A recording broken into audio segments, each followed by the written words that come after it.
Hello, good afternoon, mabuhay. So magandang hapon sa inyong lahat. Tayo ay nandito ngayon sa may Marilake, dito sa Real, Quezon. Dahil i-feature natin ngayon hapon or ngayong vlog is yung pagpunta natin dito sa may Camp Lema. Ayan, Camp Lema. So yesterday pa tayo dumating dito. Actually 3 days and 2 nights tayo.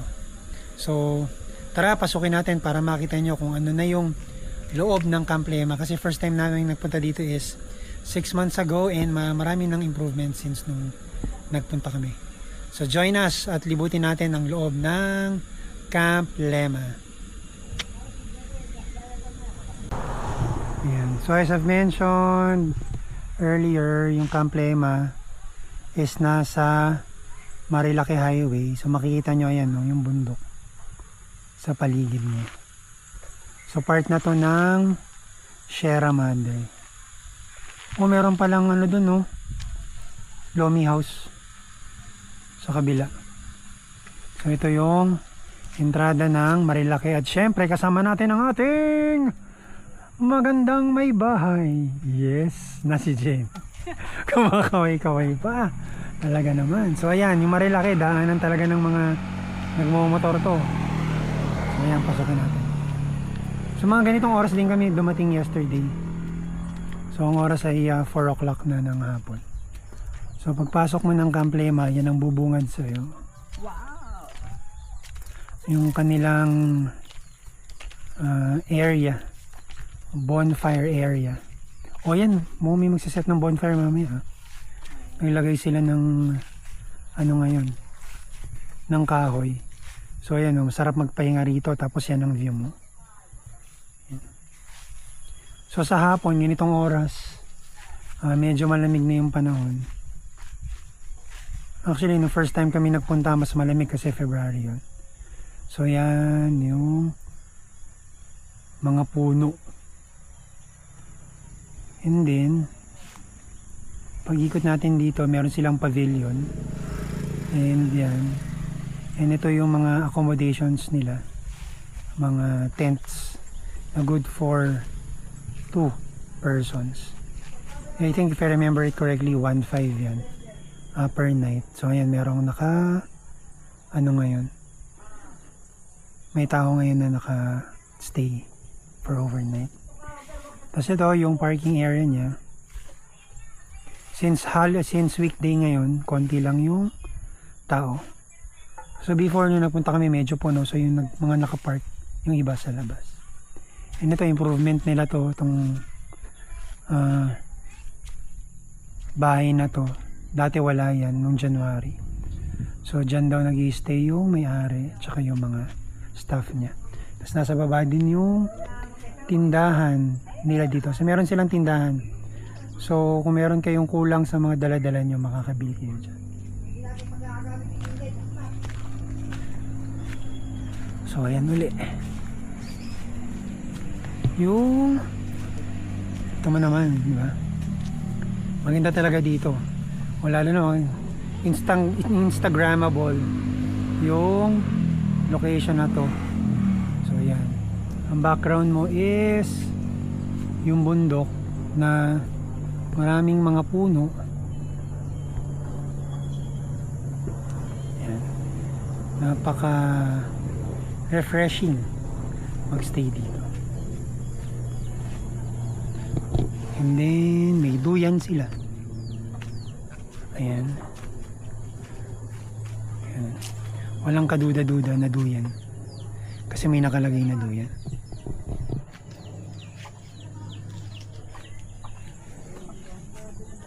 So yung accommodations nila dito, itong isa na A-frame house, ito yung merong jacuzzi. Hindi natin maakyat kasi meron nang nagre-rent, meron nang naka-stay. I think 4,000 yan for 2 persons. Yan. Bili ka. Tingnan natin itong isa. And then meron din dito na isang for accommodation.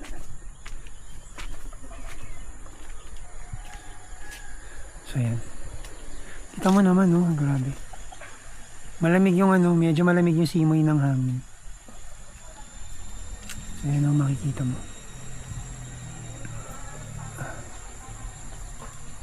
So yung isang accommodation is nandito. Ay, may manok. Ayun, no? May sisiw pa. So ito yung isang accommodation. Wala naman yata naka-rent, so pwede nating akyatin. So ayan, akyatin natin. So yan, kung dito ka nakastay, yan ang yung view.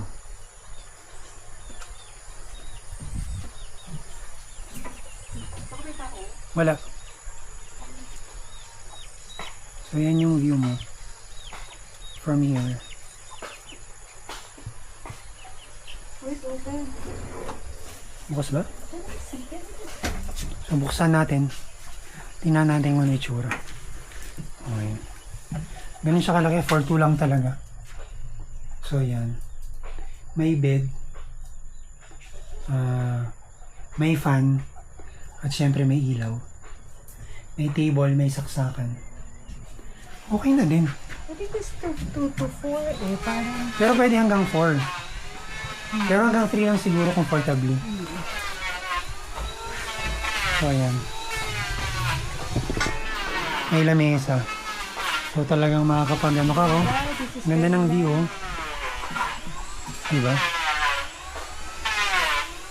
Yun yung kanyang, from here. Yun ang view, ang ganda. Actually, mas maganda nga yung view dito, yun, eh. Kaysa din sa atin. Mas relaxing ang view. Tsaka walang masyadong lumilipad dito. Hindi kasi pwede madami dito. Yun nga lang, 4-2 lang kasi. Max of 3 siguro. Or 4.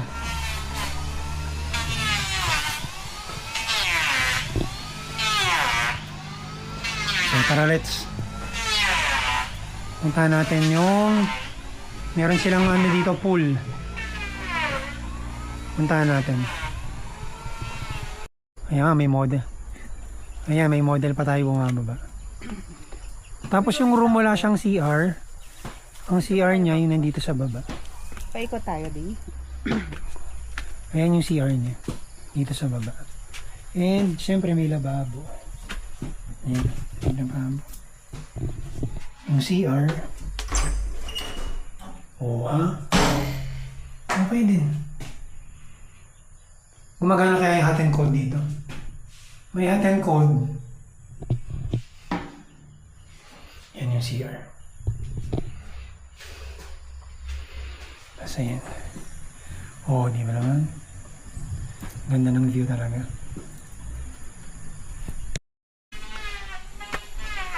So pupunta na tayo dun sa may pool na cold spring. Galing sa bundok yung tubig. So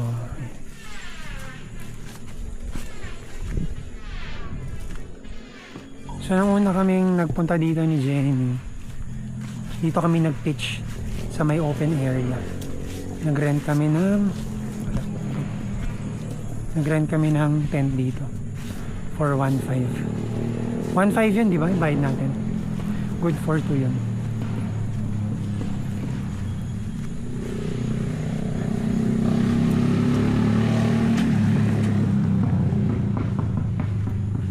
Ayan yung mga tents dito. Kasi ito yung parang pavilion. Mamayang gabi ikutan din natin siya. Hopefully buksan yung ilaw ng ano. Buksan nila yung mga ilaw. So doon kami nakastay. Kita ba? Sa may A-frame doon na good for 10. Mamaya ikutan natin siya. Or bukas siguro kasi magulo yung kwarto. Parang ginera. Medyo malayo lang yung pababa ng... Di, mauna ka. Medyo malayo lang yung pababa papuntang pool. So, titingnan natin kung gaano kalakas si Jenny maglakad. Oh. Oh, sige. So, sundan natin siya para makita nyo yung CR. So, ayan. Doon kami nakastay. Magsi-CR lang daw si Jenny. Ayan, si Kuya Eric. Kasama namin.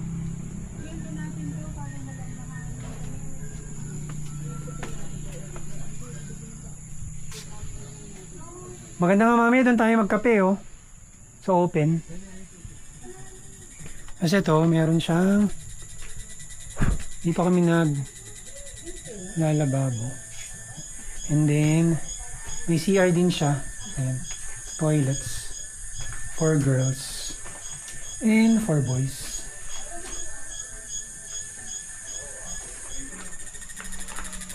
Ayan, meron kayong naririnig, kuliglig, lakas oh. Parang ano.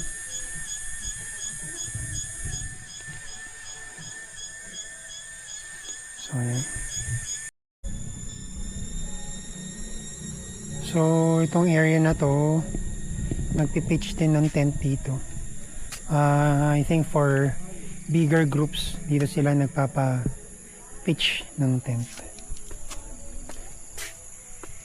Ayan, malaki. Malaki yung area. Actually, kasya yung dalawang malaking tent dito. Coco Nature Hike Village 17 ang tent mo siguro dalawang ganun. So, ayan. So, from here, ayun yung parang pavilion. And then yun yung pinag-i-stayan natin. Dun sa taas. So, ayan na si Jenny. Pababa na siya.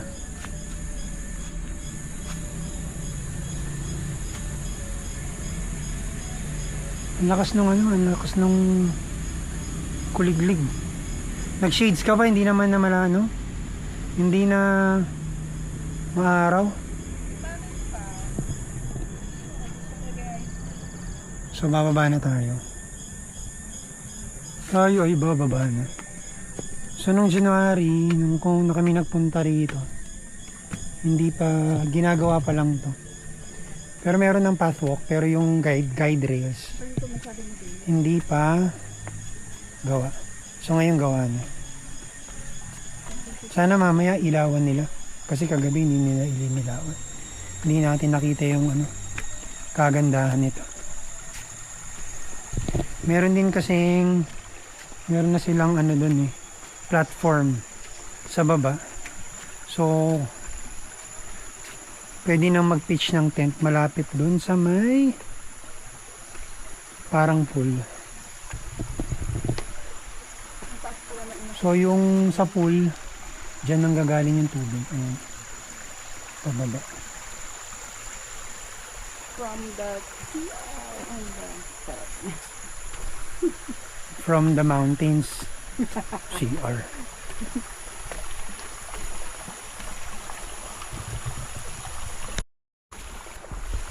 So ito. Ayun na yung pinanggalingan natin sa taas. Sa kanabi. Ayun. So pababa tayo sa may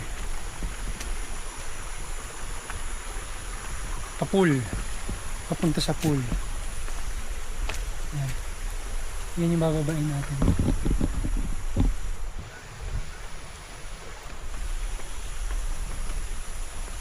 Medyo malayo-layo yung bababaan natin.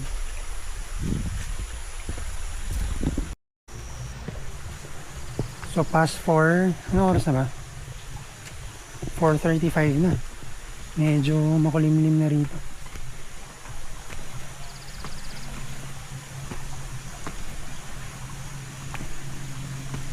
So talagang siya, forest na forest.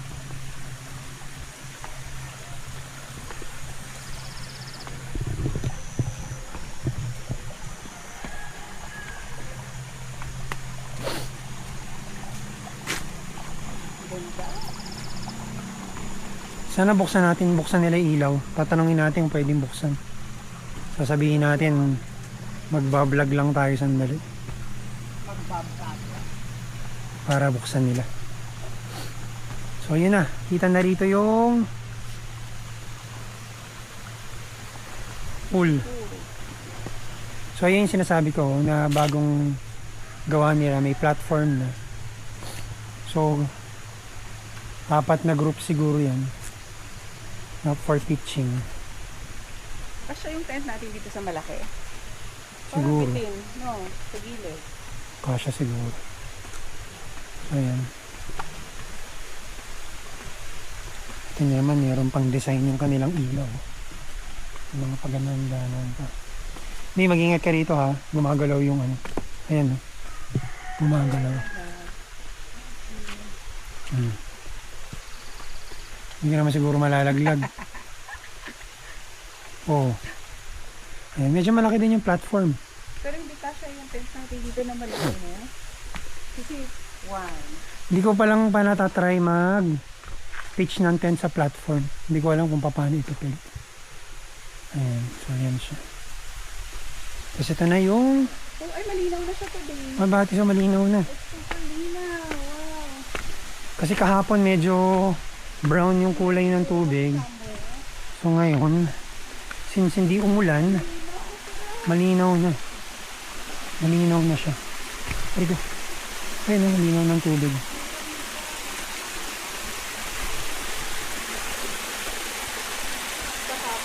Sana mayroong stairs eh, no?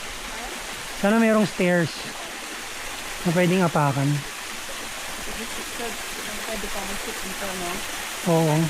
Ano ka akit dyan? Eh? Mas malakas yata today. Super linaw, no? Ayan siya.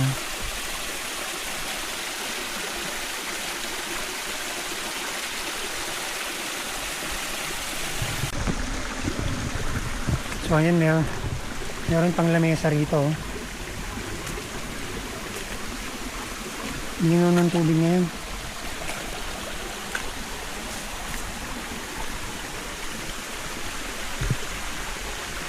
May diwata pa tayong kasama. Ayun, nakaputi.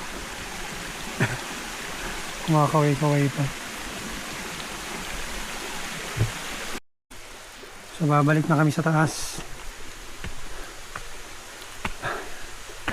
Medyo mahirap-hirap na akyatan to.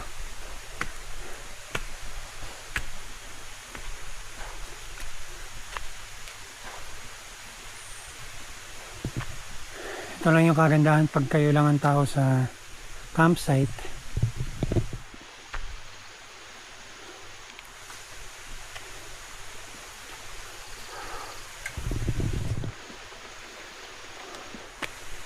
Kayang-kayang umakyat.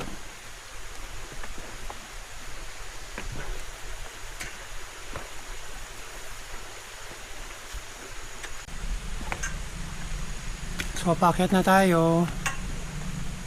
Mamaya pag nagdilim, ikutan uli natin siya para makita nyo kung ano itsura ng Camp Lema at night. So for now, kami aakyat muna sa napakatarik na hagdan. Kita kits. See you later. Bye.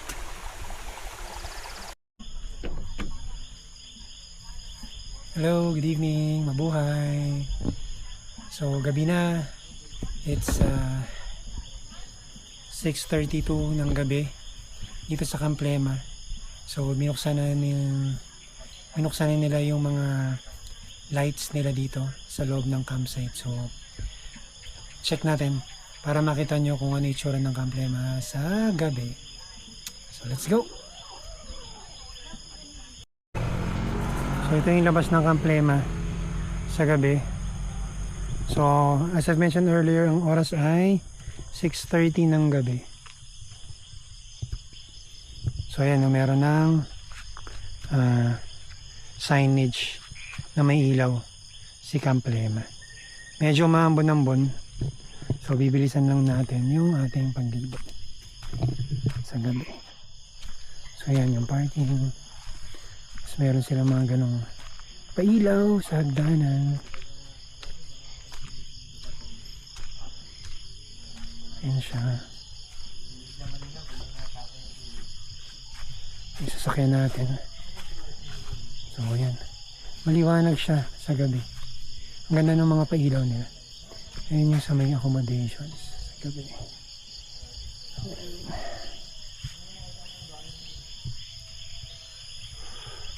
Merong may mga woods dito, so baka later on magpa bonfire sila. So ayan siya.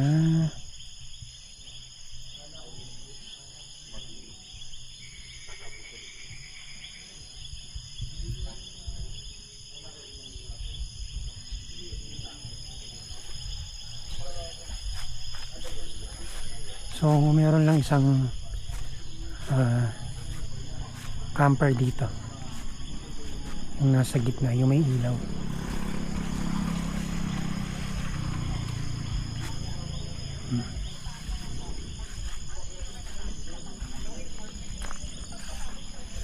So yung bawat platform ng tent is merong power. Ay, dadapa pa tayo. So yan siya. Pupunta na tayo dun sa may pathwalk papuntang pool. Pero di na tayo bababa. Baka mamaya bigla tayong patayin ng ilaw. Ayan, doon tayo nag-i-stay. Ayan si Jenny, nagluluto siya, kumakaway-kaway pa. Ayan, si Kuya Eric pa. Ayan.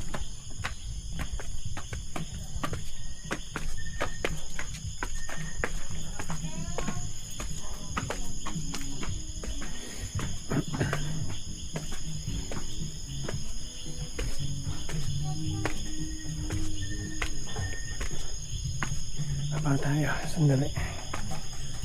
Tingnan natin. So ayan, oh, di ba? Ganda.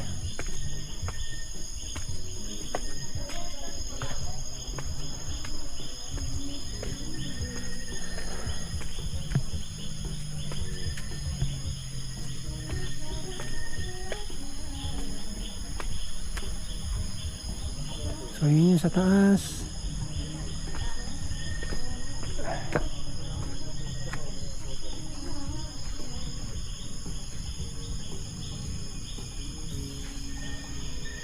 Doon tayo naka-check-in sa taas. A-frame.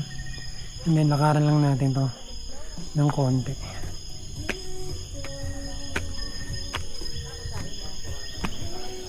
Oh. Nice.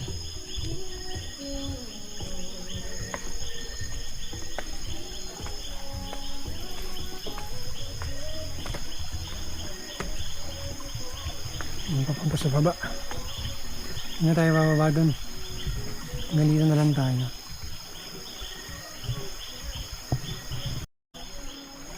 So abangan natin mamaya kung magkakaroon ng bonfire. So hopefully magkaroon ng bonfire para experience ng mga iba nating kasama yung bonfire dito sa may Camp Lema. So kita-kits later pagka dinner. Bye!